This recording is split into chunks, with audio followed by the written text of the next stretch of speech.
Hello, my name is Guto, and there's absolutely no problem with you mentioning my name. This story happened a few years ago, and it's something that still leaves me somewhat hurt today, because it was a very difficult situation that I went through, and I wouldn't wish it on my worst enemy. I met a guy, just so you know, I'm gay, okay. And we fell in love. The problem was this guy had only recently come to terms with being gay. You know, we were quite young at the time, probably around 19 or 20 years old at most. And well, he had recently discovered he was gay. So, before he realized he was gay and everything, he was in a relationship for about 3 years with another girl. You know, those teenage romances. And then he broke up with her because he saw that it wasn't what he wanted, it wasn't what he liked.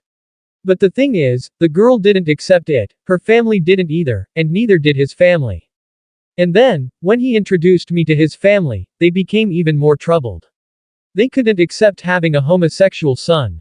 Well, we tried to maintain the relationship. I was very much in love with him, so even though it was clear that no one approved of our relationship, we did everything and more to please his family, so that we could be together, you know. But it was very complicated because his mother, that woman, simply hated me and hated the fact that she had a gay son. Especially because she was very Catholic, so, you can probably imagine. Well, we were together for about 6 months until a great tragedy happened.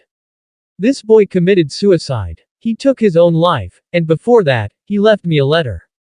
In that letter, he told me that out of nowhere, he had started to miss the girl he had dated a lot. Remember I mentioned earlier that they were together for 3 years in all. So, he started to find this very strange because he knew he had been with her because he was a teenager, he didn't quite understand. Despite having a great affection for her, he didn't love her, he loved me and was completely in love with me, wanted to be with me and everything. And he started to seek some kind of spiritual help because he started to find all of this very strange. He went to a fortune teller and found out what had happened.